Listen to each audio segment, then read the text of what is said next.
Described as the only Catholic shrine to a sinner, not a saint, but that's all part of the legend. Yeah, what we do know is that El Tiradito Wishing Shrine has been a fixture in Tucson's Barrio Viejo for more than a century. Here's an absolutely Arizona look into the Wishing Shrine.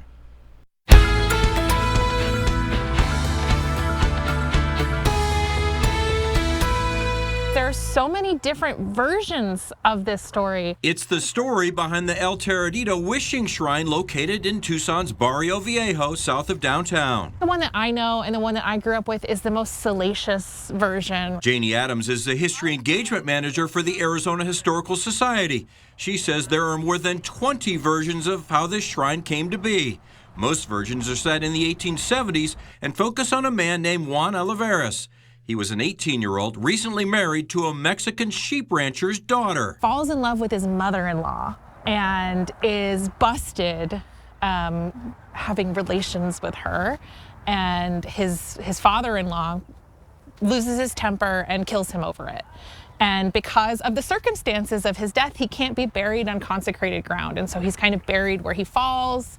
And that area may or may not be where we're standing right now at El Tiradito. Since the Catholic Church wouldn't allow Olivares to be buried in its cemetery, neighbors came to the site of his death to light candles and pray for his soul. As people continued to light candles and pray at the site, the shrine grew. It became known as El Tiradito, or the Castaway. One of those really great instances of what we call folk Catholicism, kind of the blending of traditional values and beliefs with traditional Catholic religiosity, and we get kind of this lovely representation of that. For over a century, people of faith have been coming to the shrine to light candles. Folklore says if you light a candle and make a wish and it burns through the night, your wish will come true.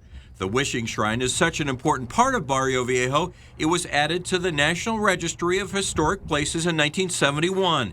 And that historic designation prevented a proposed crosstown freeway from tearing through one of Tucson's earliest neighborhoods. As a Tucsonan, I always laugh when you meet new people and they're like, why is there not an east-west freeway? And I'm like, come on, let's go get lunch, and I'll show you.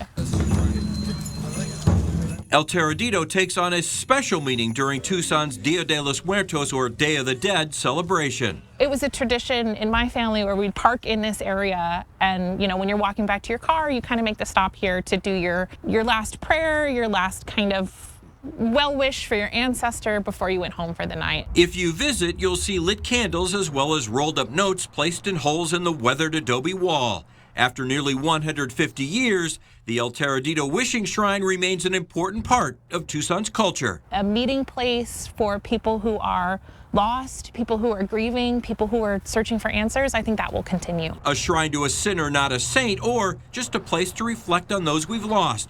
El Tiradito Wishing Shrine is absolutely Arizona. And there is said to be a curse of the Wishing Shrine. It centers around visitors who fail to come in with open hearts and their candles going out overnight. So you need to come with an open heart and be honest, make your wish. If your candle stays lit through the night, then it'll come true. I guess I know what I need to go do then. I've got a lot of wishes. There you go. It's certainly a unique place. Yeah. And yeah, it's very traditional here in Tucson.